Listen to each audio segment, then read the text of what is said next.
It's a gloriously sunshiny day. And what am I doing in my garden today? I really have no idea. I have ideas. There's just so many things, but I have done a couple things. Let me show you real quick. And I think I'm going to be working in this area right back here where there were some ferns all growing in here, which I've already started pulling out. And there was a non-native plumbago that insisted on growing here, and I cut it all back. Look at that big cluster of tropical sage right there. I'm going to trim that all down. And I think I want to spread some of my favorite Florida native wildflowers into this area. Mainly dun, dun, dun, Starry Rosinweed, because it does really well here. I've got a lot of it over there, and I have some that I planted out in the side yard that I want to bring back in, and I think this will be a good place to put it. Let me back up a little bit. So right here are my tea bushes, which one of you said yours has started growing back. I was so glad to hear that, because I want mine to grow back. All the ferns that were just coming up, I'll probably pull all those out and then trim back these tropical sages that are all in here. And then this whole area will be kind of clear, and then I can move those Starry Rosinweeds into here and kind of continue the look of what's going on over here.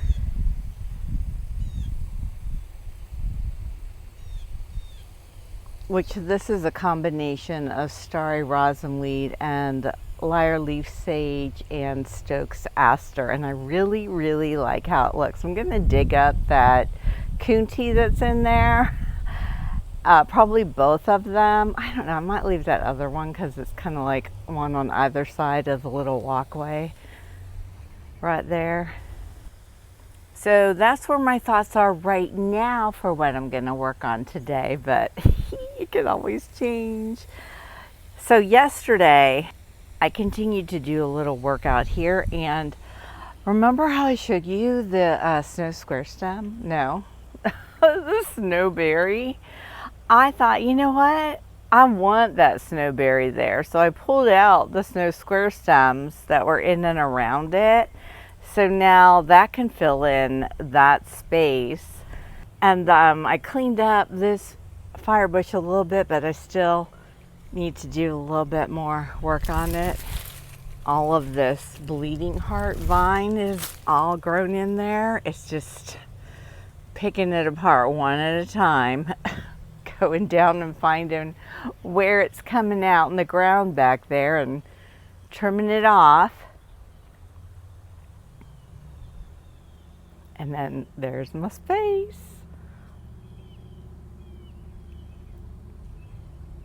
Also, while I was out here yesterday working in my future pentas and porterweed garden, I have some potted things in here. I pulled them all out and cut them all back and labeled them as to who they are and set them over here in the sun so I can watch and see if we're going to grow back my silver buttonwoods. And a lot of, you'll see green in here, that's all tropical sage. There's another silver buttonwood. This is one of my little pentas, and look, I thought it was done. This is one of my little babies, and it's coming back. So I was excited to see that, because that wasn't the case for all of them. Silver buttonwood, silver buttonwood. Look at this little guy coming up. I'm not sure who that is, but I love it. And there's one of my other snowberries. So I'm just going to leave these here and water them regularly and just keep an eye and see if any of them are going to come back and be a part of the garden. Still no signs of anything on my wild limes. my little wild black cherry tree that's over here though. Look, look, look. We're getting some new growth on that. Woohoo! And my elephant ear has 2 new shoots coming up, so that's a fabulous sign. I love it. Back up on a little space where I'm pulling out all these ferns.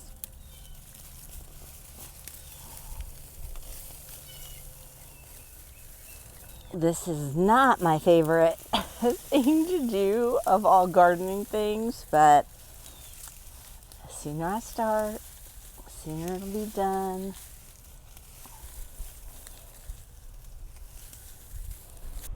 Okay, look at that. Look at how much space.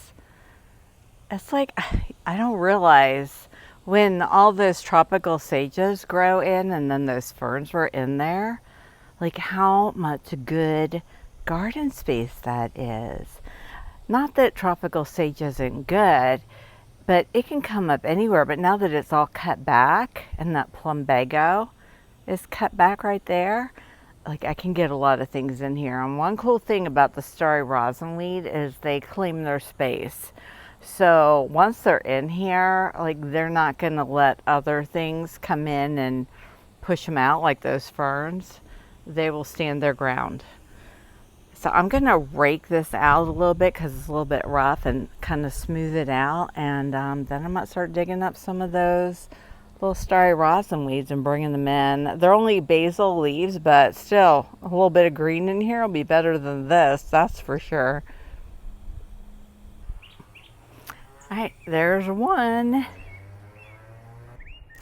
This is where I'm getting them from, out here in the side yard. There's a whole little row of them. 1, 2, 3, 4, 5, 6 of them, plus the one I moved. So I'm just digging them up one at a time, taking them over and placing them in.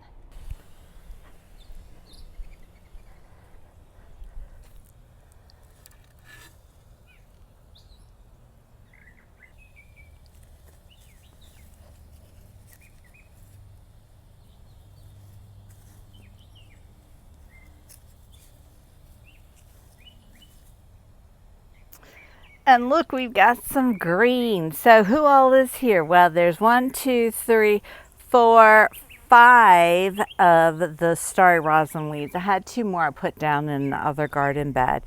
Right there's a Lyreleaf Sage, and right there's my White Beardtongue that were growing up in between these stepping stones. So I just moved them over there. And then I did dig up and move that one Kunti, and it does have a Lyreleaf Sage that was attached to it that moved along with it. And then that is my plumbago that will grow back fast and fierce. And I think this is going to be fabulous. And there's my little tea bushes that still look like sticks. Now I'm going to water them in. Put my little tea bush to work. And now I'm working on this lovely mess. This is my native plumbago, and I'm just going to try and scoop it all together and trim it down.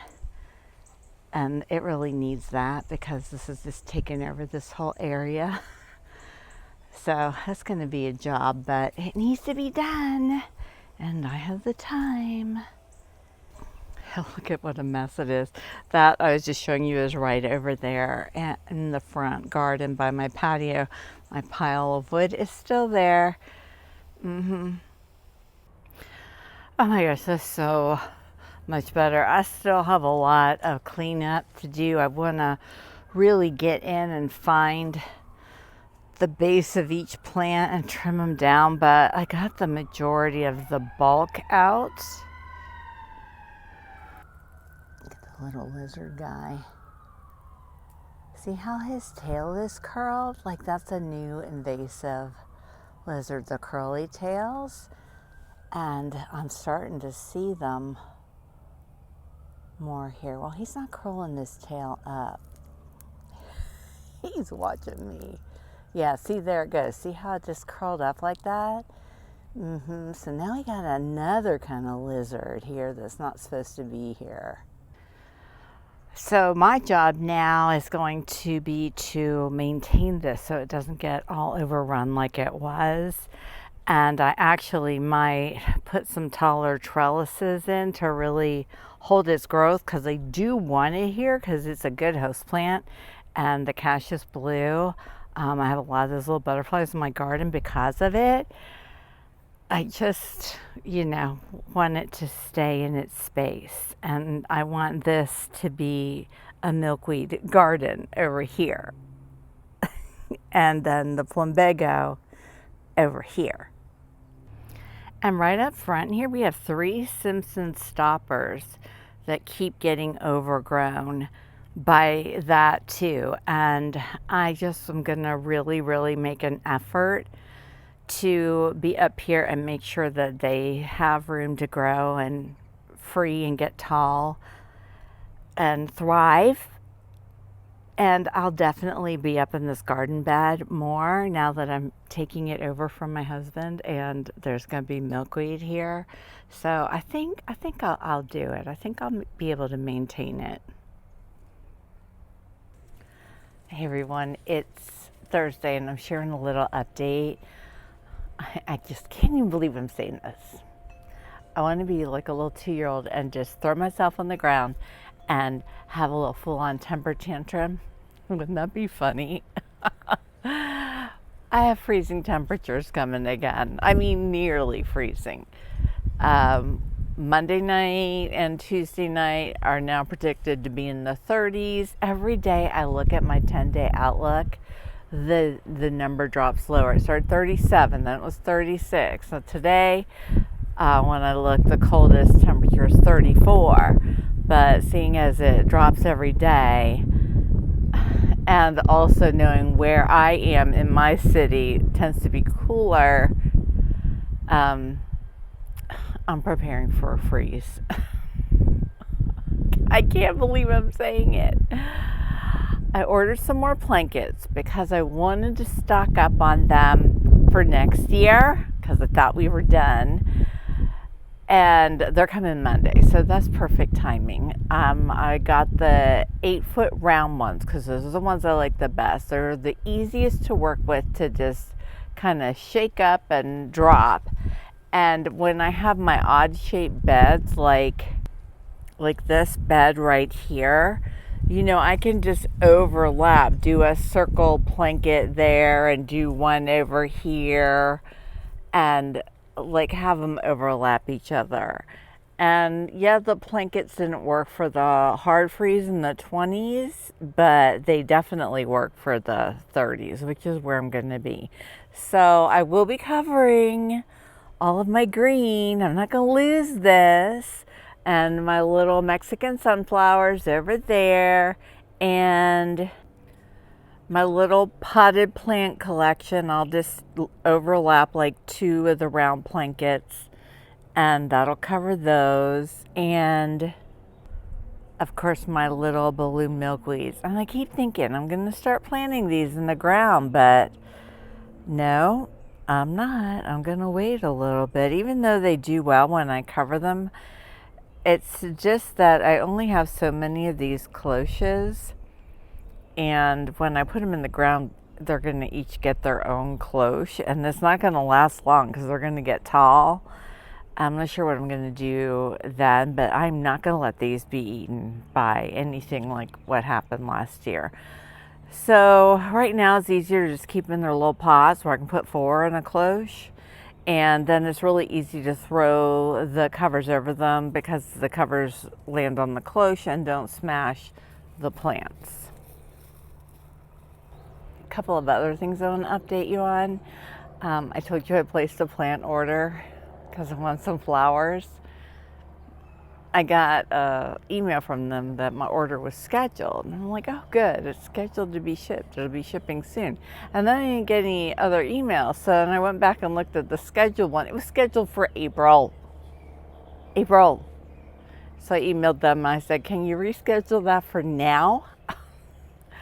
And they said the earliest they can reschedule it for is the end of March. It's like, but I ordered this because I wanted the flowers now. But the plants are still growing because they're growing in greenhouses up there. So anyway, I kind of debated canceling my order, but some of the flowers I put in there are beautiful. They're just a bunch of different types of salvias and some pentas. So I kept my order, and at the end of March, I'll be getting an order. So I know I told you that will be coming, but it is coming, just not right away. The next thing I want to update you on are my little seedlings in my garden room. Let's go in there and see them. And you guys, I so wish I was taking you in my garden room to show you adorable caterpillars, but I am not. This is the longest I have ever gone without caterpillars, and the longest I've ever gone seeing no butterflies in my garden. Maybe one. I think I saw like a little tiny somebody flutter through yesterday. Very few pollinators. Like that last cold blast, it just got everything. But we're gonna get it back. Okay, let's go see some cute seedlings. They are adorable. Not as adorable as caterpillars, but they're adorable. So in here, these are mostly Giant Ironweed. This actually, I think, is a Starry Rosinweed. And then these are Giant Ironweeds. I'm not sure what that one is. Those are my seeds I started right there in the middle one.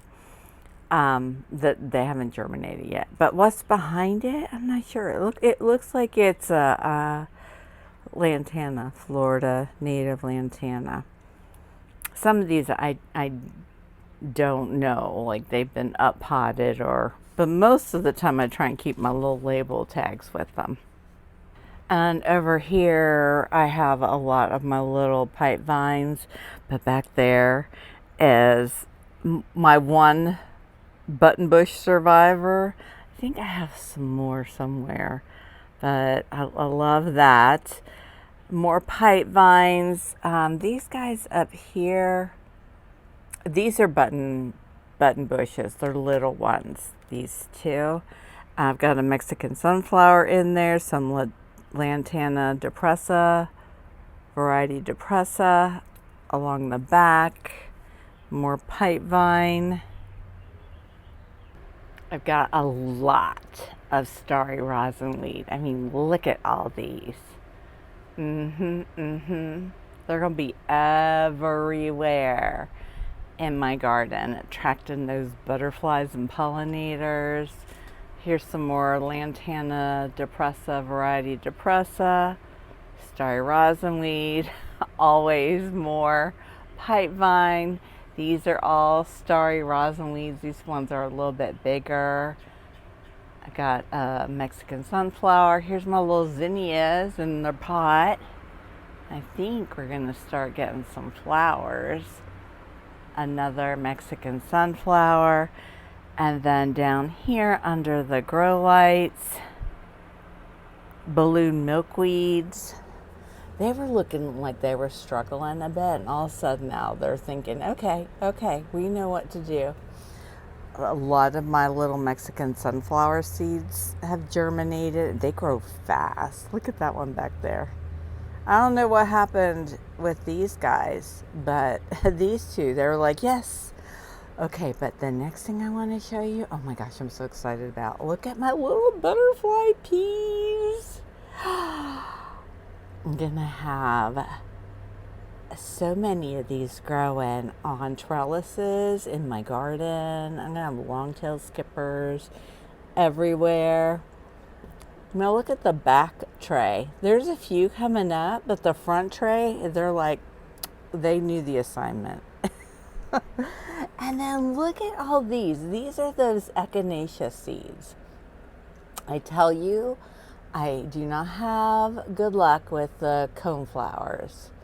And it says echinacea pink, not because they're pink, but because it's from the seed packet that is pink, just to clarify. And this is really bizarre because this does not look the same as everybody else.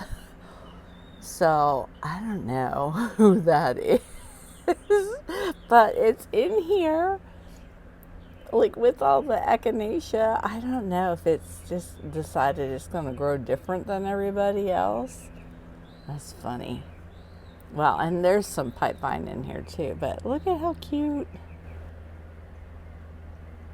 So we'll see if they actually continue to live and produce coneflowers. Wouldn't that be nice? One more look at these little butterfly peas. They're so cute.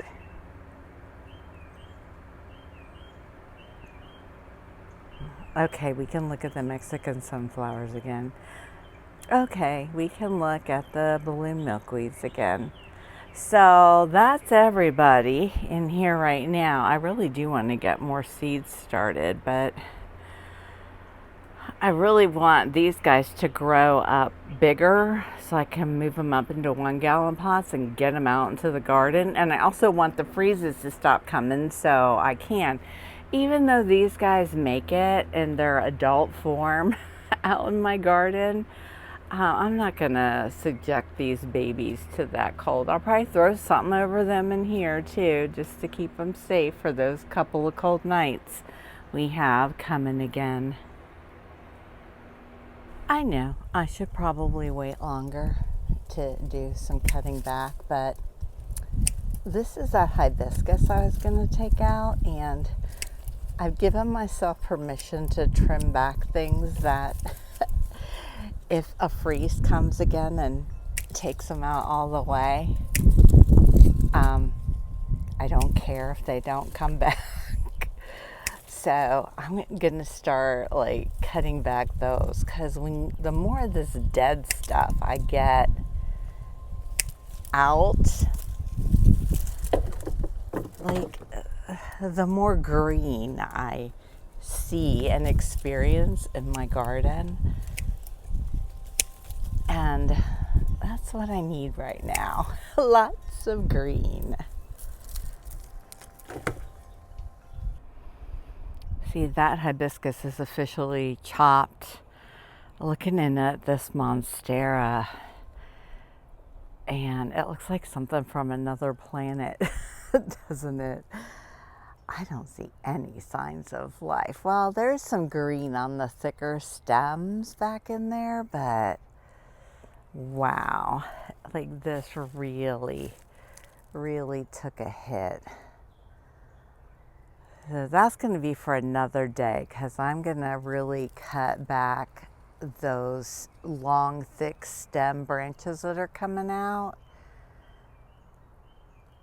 And that's another day. I don't have that kind of energy today.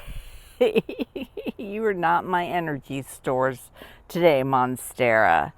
But little things like this hibiscus, yep, I might even start getting after all these little rouge plants in here, and maybe some of the snowberries.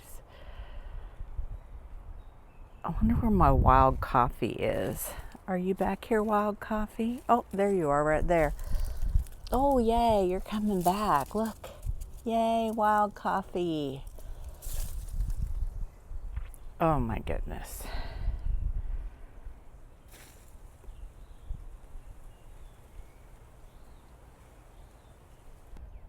Okay, so I pretty much got the snow square stem cut back. It was actually pretty easy to do. I just find the low part, and most of it was like this one long continuous vining piece that was like woven all up into there, and just pulled the whole thing out. But there was a lot of green that I left, and I also had to be really careful back here, because look at this right here. This this is floating in here is my main stem to all of the Passiflora incense. See all these stems like this? That's all Passiflora incense. That will come back. So I had to be careful cutting, not to cut this while I was back here trimming the snowberry. And look right beside me. This is my spice bush, and look. It's got buds for my spice bush swallowtail butterflies and caterpillars. Oh, can I just have them here now? I want them now. I'm not a patient gardener. It definitely looks better though with more green and less of this. See, there's the hibiscus I trimmed, and then back in there, not near as much. It used to look more like this because there's the other snowberry that I still need to trim.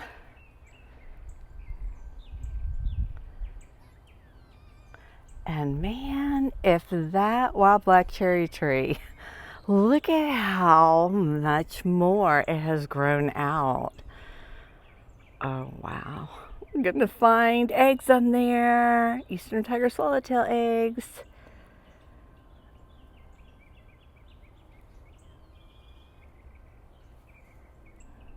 My beauty berry right here too, look at it. You guys, spring is in the air. I love it.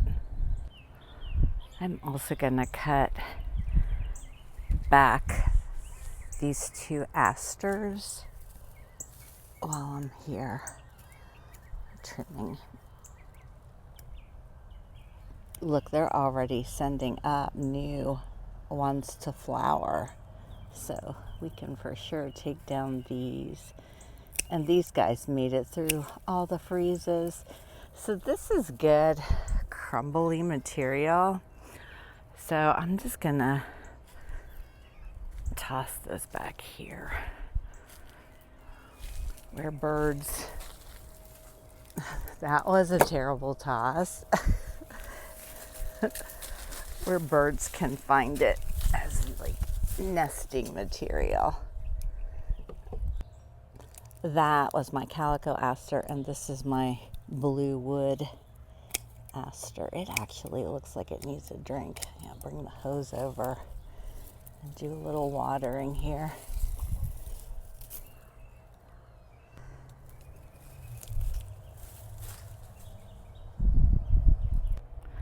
I went ahead and trimmed the other snowberry, so all that brown is now out of here, and it just looks so much better. So you guys, look at all the open that I have in here, and it's getting good sunlight now. I would not mind having a little patch of elderberries coming back in there, because I mean, I don't ever go back in there except to trim stuff. So I don't mind if like they all come up, especially as we're taking out like more of the viburnums. If I went back, like back here, back behind my pawpaw tree, and like behind my beautyberry, like right in here, and planted that elderberry, and it just kind of clumped up, but it got up like a small tree, and then the birds would have the berries. Y'all tell me, I think that would be good. It wouldn't bother me if there were a bunch of little ones coming up in here. What do you think? Let me know. Here it is. For those of you that haven't seen it recently, this is my little elderberry. Look how cute it is. In a pot. It stays evergreen in the south, which I'm guessing is neat because it stayed evergreen It sat out here through the 20 degrees, 2 nights of in the 20s, and look at it. So I think that's pretty. And with the little white flowers and little berries like coming in a patch back there behind my beautyberry. Okay. And look, this is something, I'm not sure what. It's got little needles. And anyway, it's coming back. It's back here in my thing of potted plants. Oh gosh, wonder if I can remember who you are. I mean, I know when it comes back out, I'll know who it is, but I'm gonna tag all these people. I feel like I should know who this is. I wonder, I know what this is. This is my little baby bald cypress tree that I'm growing for my daughter. Oh, yay. Which means my big bald cypress should be putting out green soon too. You know, I wonder if like the plant waits till all the leaves fall off. Like they're crunchy now and they're just come off with ease before it starts putting out new growth. Please, wild lime, please come back. This is not easy to do because there's thorns on them. I wish I could just run my hand down it, but we know that would be just a little bit painful. You have to come back, little wild lime. All right, well, I think I'm gonna head in and edit this and get it up for you guys tonight. You guys have been such a great audience just watching all my videos. I love it. And a lot more of you are commenting. I love that. So comment away, tap the like button. If you're not a subscriber, subscribe. It doesn't do anything to you and it does a lot for me. Same with tapping the like button. Hey, and when you go in the comments, if you read other people's comments, there's a little heart thing. Like, just go through and heart everybody's comments. You can literally open the comments and just go down and tap hearts on everything. It makes a difference. It really does. It's the simplest thing you can do, and it makes a big difference. And just think, your little moments of heart tapping are getting this little channel out in the world and inspiring more people to plant butterfly gardens, which that benefits everyone. Look, here's my orange zestrum. I was going to trim it down, but it's putting out growth in the middle of the stem, so I'm just going to leave it, see what it does.